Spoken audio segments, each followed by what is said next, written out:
10th का एक quadratic equation का एक क्वेश्चन सॉल्व करने जा रहे हैं। ये इम्पोर्टेंट क्वेश्चन है जो आपके एग्जाम में बार बार रिपीट होता है और बच्चे इसके रूट्स करने में कंफ्यूजन भी होते हैं।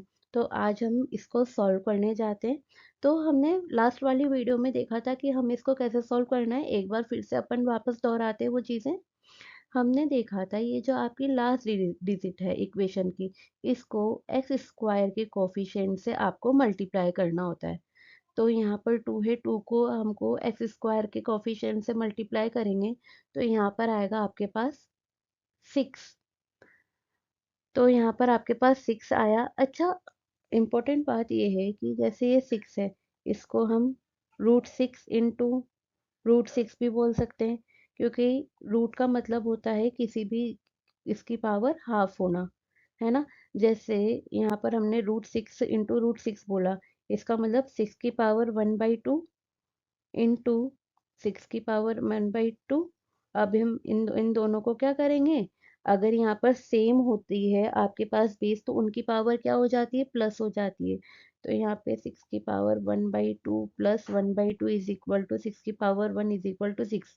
अब समझ में आया हमने 6 इज इक्वल टू √6 इंटू √6 क्यों लिखा है। तो यहाँ पर 3 को मल्टीप्लाई करने पे क्या आया, 6 आया। अब मैंने आपको ये रूट वाला फंडा क्यों बताया है, इसलिए बताया है क्योंकि जो इसकी बीच वाली टर्म है, एक्स का जो कोफिशिएंट है, इसको प्लस माइनस करना, हमें रूट में लाना है, इसको रूट में हमें इसको तोड़ना है, इसलिए हम यहाँ पर इस चीज की हेल्प लेंगे। तो हम इसको सॉल्व करेंगे। तो यहाँ पर 3x²। अब हमें इस 6 के पार्ट कैसे करने हैं, प्लस या माइनस करने पर √6 आना चाहिए और मल्टीप्लाई करने पर क्या आना चाहिए, हमें हमारा 6 आना चाहिए। तो हमने यहाँ पर लिखा माइनस का √6x, फिर वापस माइनस √6x, यहाँ पर आया +2 इज इक्वल टू 0। अब हम चेक करेंगे क्या हमने ये चीज़ सही लिखी है। इन दोनों को आप प्लस करोगे तो क्या आ जाएगा, माइनस का √6x माइनस का √6x क्या हो जाएगा, माइनस का 2√6। और अब हम इन दोनों को मल्टीप्लाई करेंगे तो 6 आ रहा है, यानी हमने क्या करा है, बिल्कुल यहाँ पर हमने फैक्टर सही करे।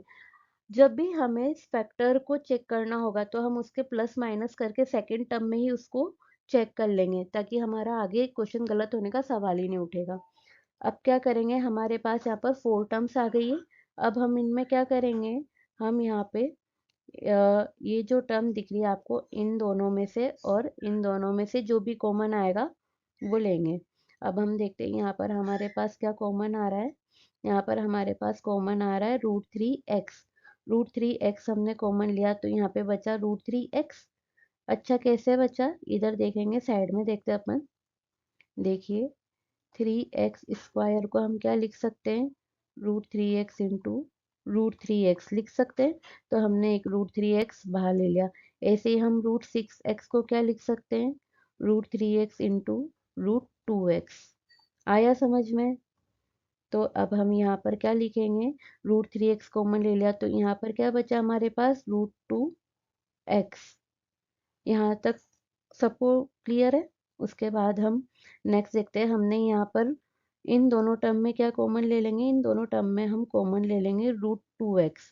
√2x कॉमन ले लेंगे तो अंदर बचेगा √3x और यहाँ पे माइनस का बचेगा √2। यहाँ पर आपके पास इसमें x टर्म नहीं आएगी, ठीक है। और यहाँ पे बचा इज इक्वल टू 0।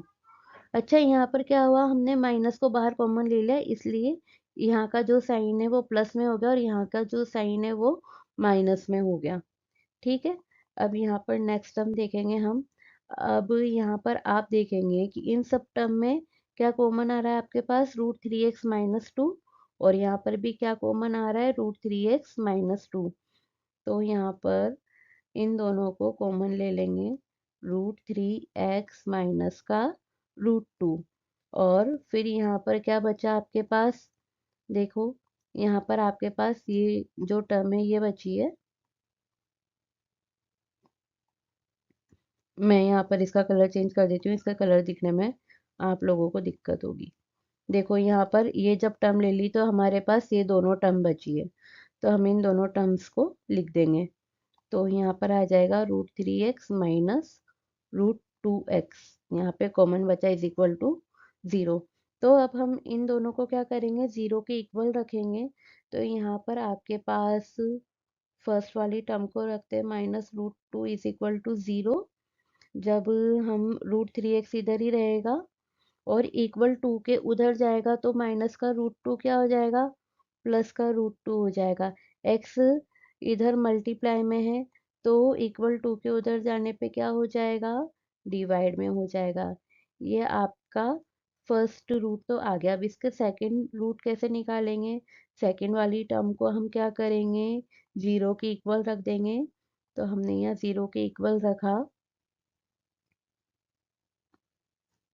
यहाँ पर आपके x नहीं आएगा। यहाँ पे हमने 0 के इक्वल रखा तो यहाँ पर वही इसकी वैल्यू, x की वैल्यू √2/√3 आ जाएगी। तो इस तरह ये यहाँ पर आपके x के दो रूट्स आ जाएंगे, √2/√3।